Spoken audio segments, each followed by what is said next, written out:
Bonjour à tous, soyez les bienvenus pour ce message en ligne de l'Église pour Christ. J'aimerais débuter par une question. Est-ce que il y a quelqu'un qui vous inspire particulièrement, quelqu'un qui vous fascine, une personne que vous admirez particulièrement?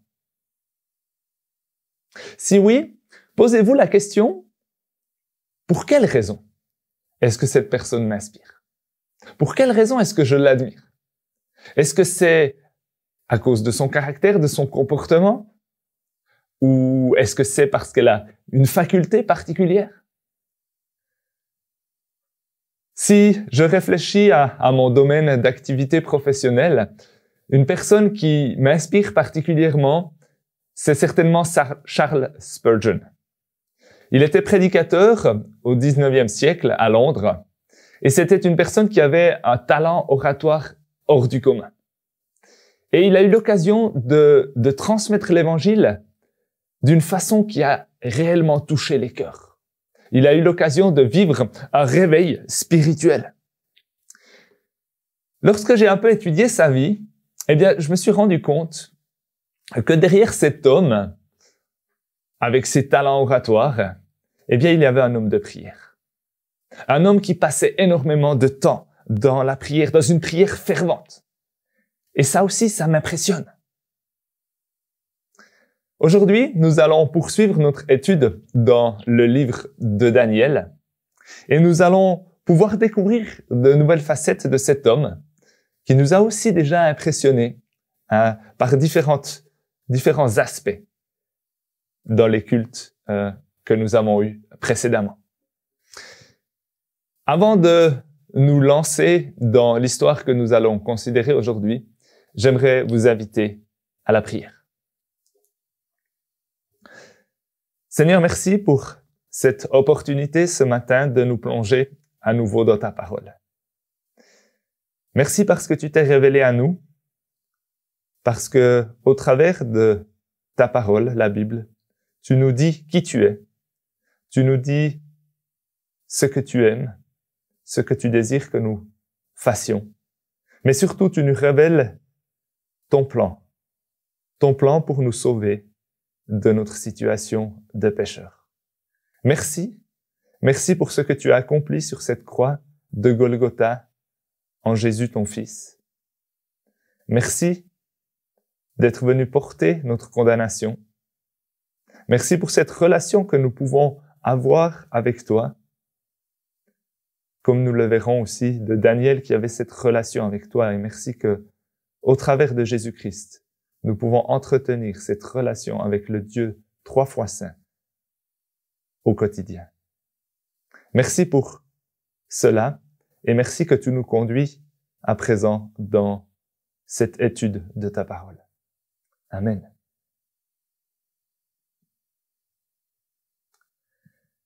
L'histoire que nous allons considérer ce matin se déroule à un moment charnière de l'histoire. L'empire babylonien vient de s'écrouler. Ce sont les Mèdes et les Perses qui ont conquis cet empire. On se trouve en 539 avant Jésus-Christ. Et important à relever, Daniel a à peu près 80 ans au moment de cette histoire. Il est devenu un vieil homme. Alors, je vous invite à lire le début de cette histoire de Daniel au chapitre 6. Darius, le Mède, s'empara du royaume à l'âge de 62 ans. Darius trouva bon d'établir sur le royaume 120 administrateurs qui devaient être répartis dans tout le royaume. Il mit à leur tête 3 responsables, parmi lesquels figurait Daniel, afin que les administrateurs leur rendent des comptes et que le roi ne subisse aucun dommage. L'histoire dans le chapitre précédent parlait de Belshazzar. Belshazzar, le dernier régent de Babylone, un roi orgueilleux au possible, qui n'avait pas fait grand cas de Daniel pendant toute sa vie. Mais voilà que ce nouveau roi Darius réintègre Daniel dans une position importante dans le royaume.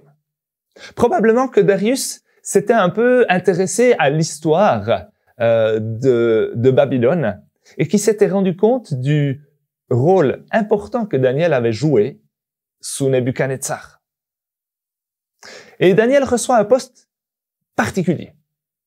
Il devient superviseur des administrateurs des provinces. Autrement dit, il a un rôle de contrôleur.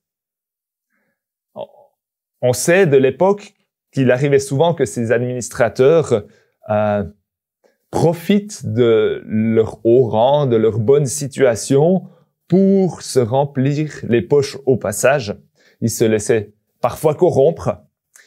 Et le rôle de Daniel, en tant que contrôleur de ces administrateurs, est d'éviter cela, d'éviter que le roi ne subisse des dommages au travers de la corruption. Donc, on peut comprendre que dans ce rôle de contrôleur, Daniel soit pas forcément la personne la plus appréciée, puisqu'il empêche quelque part ses administrateurs de faire ce qu'ils voudraient.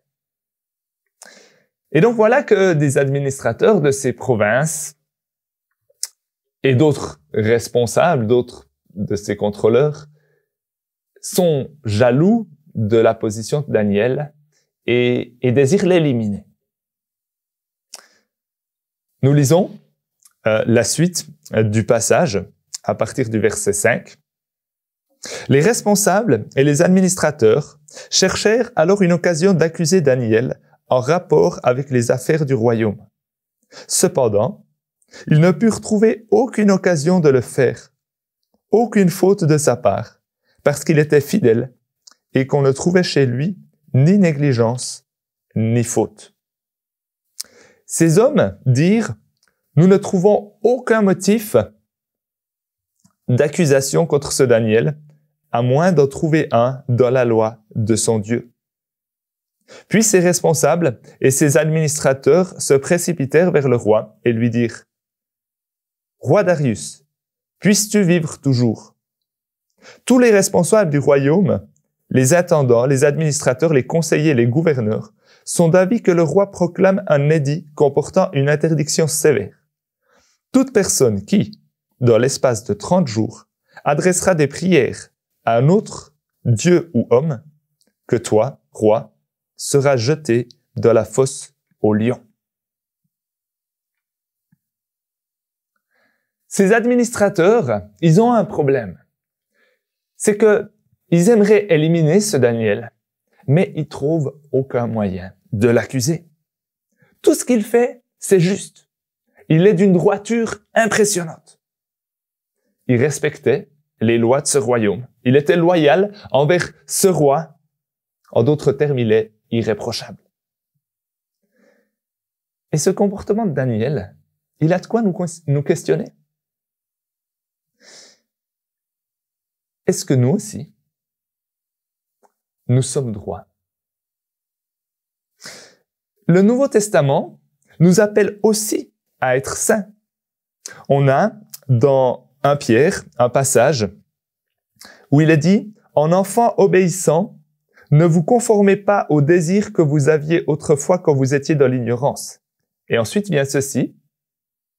« Au contraire, puisque celui qui vous a appelé est saint, vous aussi soyez saints dans toute votre conduite. » Et Pierre continue. « En effet, il était écrit, vous serez saints, car moi, je suis saint. »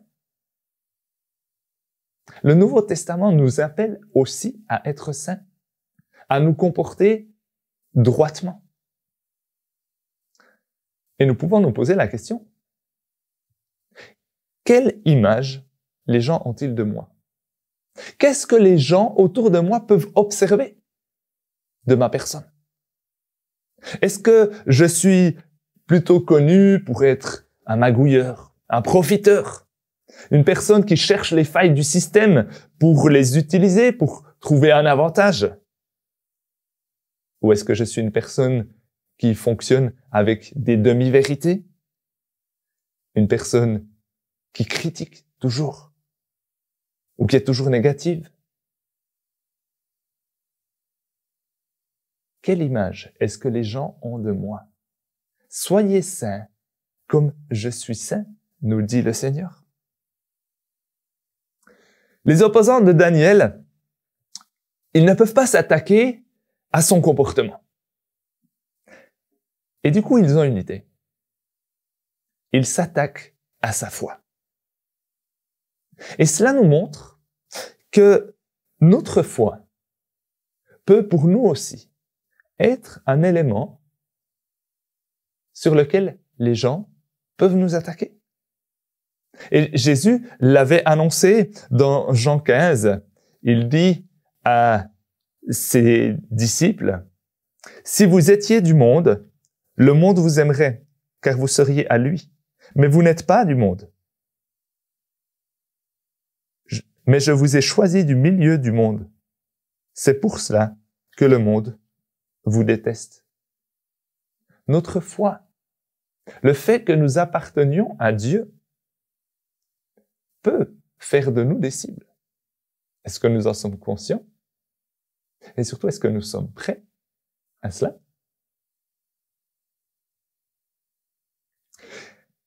Il est intéressant de remarquer que les ennemis de Daniel s'attaquent à sa foi.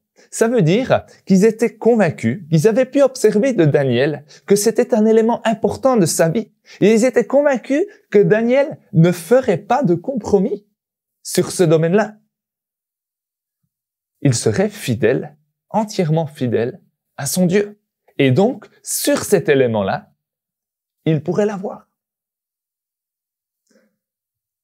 Et si on considère la chose, on doit dire, waouh, un élément de plus en faveur de Daniel. Sa foi, elle se limitait pas à sa sphère privée, mais c'était quelque chose qui était connu, qui rayonnait autour de lui. Est-ce que ma foi transparaît aussi autour de moi, dans mes contacts que j'ai avec les personnes qui m'entourent?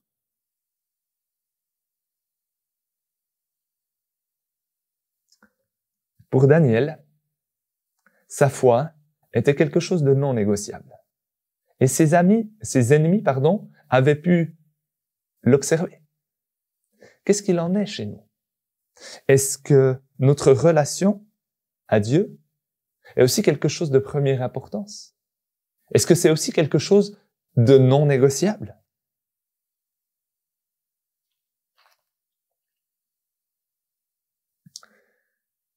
Les ennemis de Daniel vont convaincre le roi et l'édit va être publié. Nous lisons dans le verset 11. Lorsque Daniel fut au courant de la rédaction de ce décret, il se retira dans sa maison, où les fenêtres de la chambre à l'étage étaient ouvertes dans la direction de Jérusalem. 3 fois par jour, il se mettait à genoux, priait et exprimait sa reconnaissance à son Dieu, tout comme il le faisait avant. Ce décret est publié, mais Daniel ne va pas s'y soumettre. Et c'est encore assez curieux, parce que jusque-là, Daniel n'avait pas de problème à agir selon la loi des Mèdes et des Perses.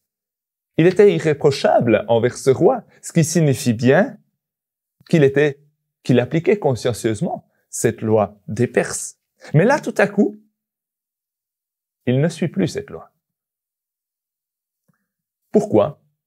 Eh bien, parce que Dieu ne va pas laisser quelqu'un se mettre entre Dieu et lui. En même temps, il aurait pu se dire, ouais, c'est pas si dramatique. C'était dit, il est valable 30 jours. Si maintenant, pendant 30 jours, je n'entretiens plus vraiment ma relation avec Dieu, je ne prie plus, est-ce que c'est si dramatique? Finalement, ça va pas nuire grand-chose à ma relation avec Dieu. Et au fond, il y va quand même de ma vie. Dieu comprendra. Ou une autre variante aurait été de dire, oui, mais je peux simplement prier autrement.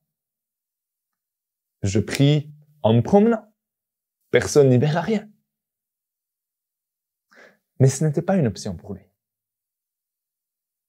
C'était non négociable. prier son Dieu comme il en avait l'habitude était quelque chose de première importance. Et ce qui devait arriver arriva. Il se fait surprendre par ses ennemis qui forcément l'observaient. Il se fait dénoncer.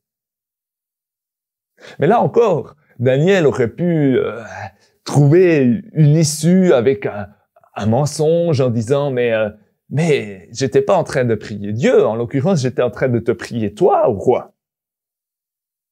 Mais là encore, Daniel ne va pas louvoyer. Il va assumer. Il va rester totalement honnête. Si on prend un peu de recul, on doit se dire, mais c'est certainement pas à cette époque de sa vie que Daniel a commencé à prier 3 fois par jour. Si il le continue à ce moment-là, même que c'est interdit, c'est bien parce qu'il en a pris l'habitude avant, depuis bien longtemps. Et ça nous montre que les habitudes, elles peuvent avoir quelque chose de bon. Elles peuvent nous aider à tenir dans l'adversité.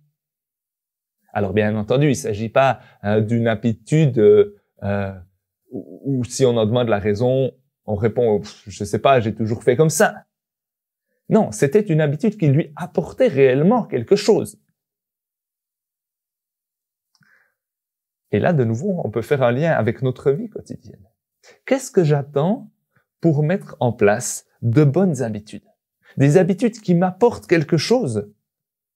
Et je crois que ces habitudes, elles sont particulièrement utiles en lien avec notre relation à Dieu, avec la question de notre culte personnel. Une bonne habitude, une régularité peut nous aider à tenir dans des périodes où nous passons plus par un désert, dans des périodes d'épreuve.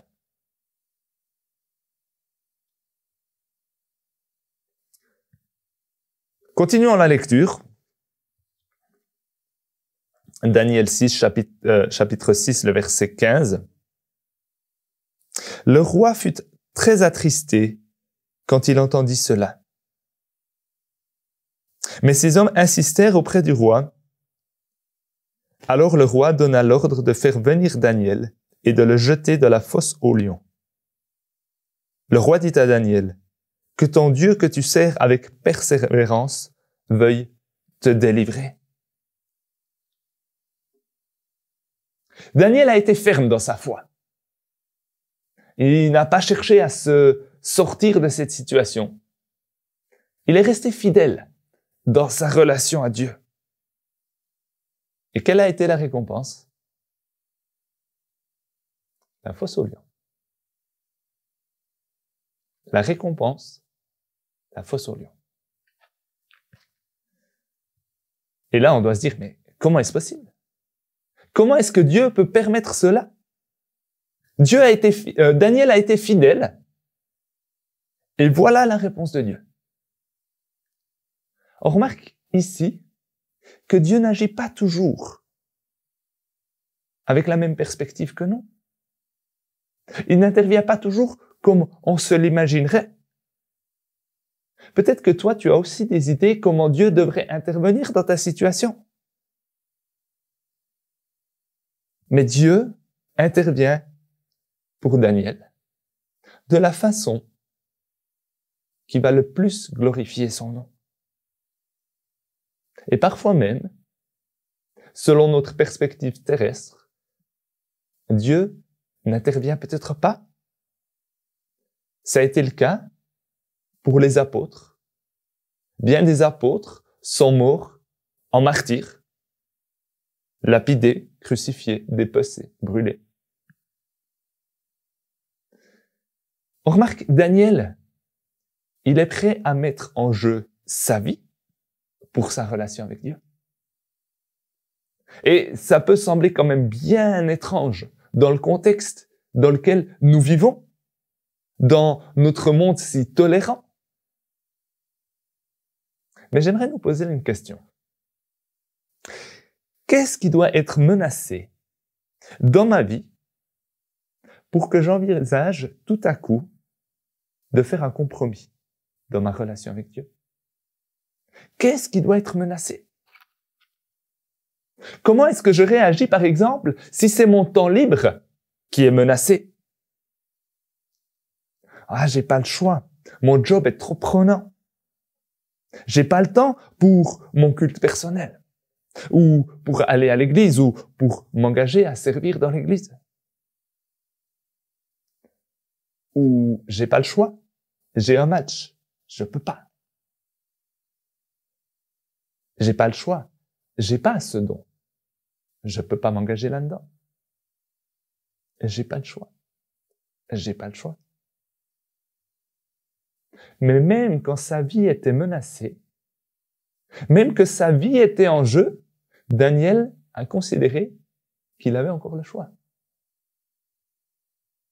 Qu'est-ce qui doit être menacé dans ma vie pour que j'envisage tout à coup de faire un compromis dans ma relation à Dieu? Est-ce que si ma carrière est menacée, je commence tout à coup à trouver des chemins intermédiaires? Ou si ma situation financière est menacée? Ou si c'est mon honneur qui pourrait être remis en cause? Daniel est prêt à mettre sa vie en jeu plutôt que de faire un compromis avec Dieu. Et moi? Ça me rappelle ce texte de Romains 12, les versets 1 et 2. « Je vous encourage donc, frères et sœurs, par les compassions de Dieu, à offrir votre corps comme un sacrifice vivant, saint, agréable à Dieu.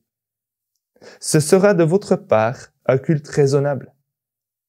Ne vous conformez pas au monde actuel, mais soyez transformés par le renouvellement de l'intelligence, afin de discerner quelle est la volonté de Dieu, ce qui est bon, agréable et parfait. » Que nous ne nous laissions pas influencer par ce monde qui nous entoure en ce qui concerne les priorités dans notre vie, mais que nous puissions offrir notre vie comme un sacrifice vivant pour que Dieu puisse l'utiliser, pour que son nom puisse être glorifié.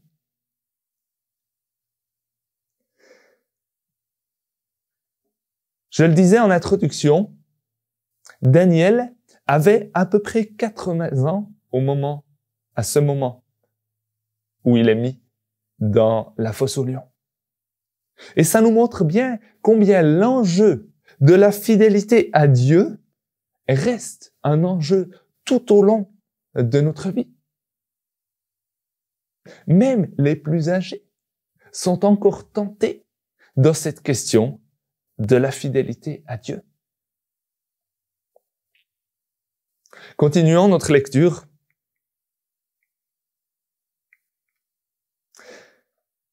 Daniel 6, le verset 20.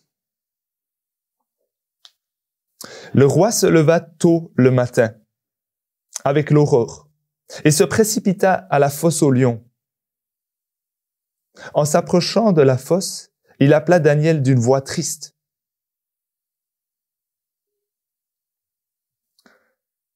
Daniel répondit au roi, « Roi, puisses-tu vivre toujours? Mon Dieu a envoyé son ange et a fermé la gueule des lions. Ils ne m'ont fait aucun mal, parce que j'ai été trouvé innocent devant lui. » Daniel est prêt à mettre sa vie en jeu. Mais finalement, Dieu va intervenir in extremis, d'une manière totalement surnaturelle. Dieu montre qu'il est souverain sur la nature et sur son fonctionnement habituel. Les lions, qui pourtant sont affamés, on le voit lorsque les ennemis de Daniel sont jetés dans cette fosse et dévorés avant même qu'ils touchent le sol, eh bien ces lions ne vont rien faire à Daniel.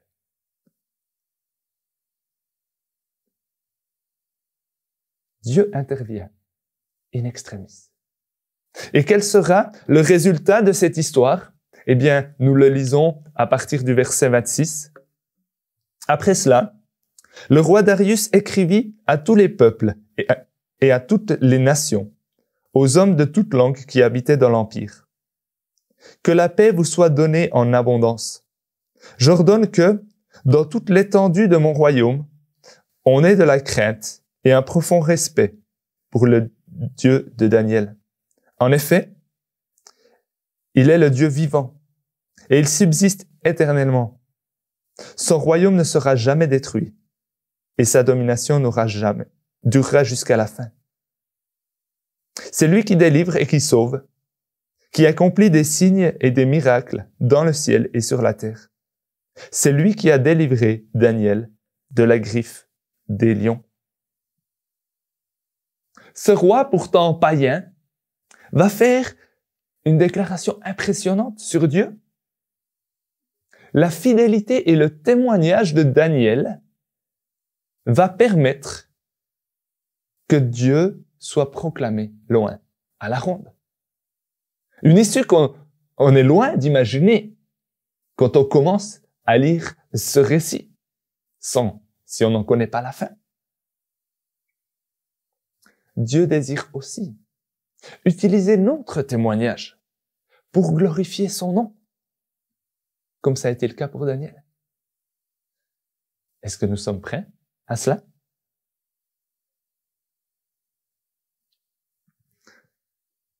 Je parlais de Charles Spurgeon en introduction. Il avait un point commun avec ce Daniel, c'est que c'était un homme de prière. Et on le voit ici, Daniel, cet homme de prière, a eu la possibilité d'être un témoin loin à la ronde. Et ce Charles Spurgeon, qui était aussi un homme de prière, a eu l'occasion de vivre un réveil particulier dans la région de Londres.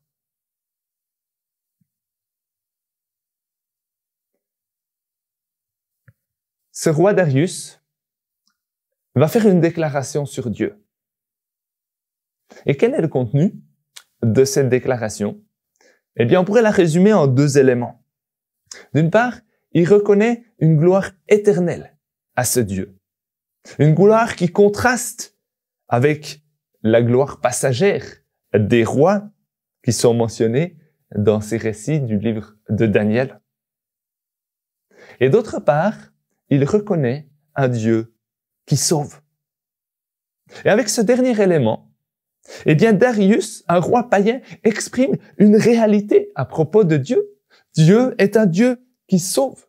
Il énonce, sans le savoir, une caractéristique qui va devenir encore plus réelle dans la suite de l'histoire, notamment au travers de Jésus.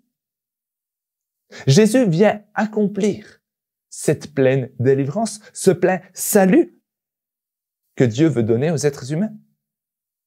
Et cela avec une perspective éternelle, une gloire éternelle, pas seulement pour des situations terrestres. Et si déjà on parle de Jésus, il y a dans cette histoire de Daniel des éléments assez frappants qui pointent déjà vers la personne de Jésus. Daniel est un homme irréprochable. On ne trouve rien à lui redire. Jésus sera un homme qui ne commettra jamais de faute. Daniel est condamné injustement, par jalousie, par haine. Et c'est aussi pour cela que Jésus va être condamné.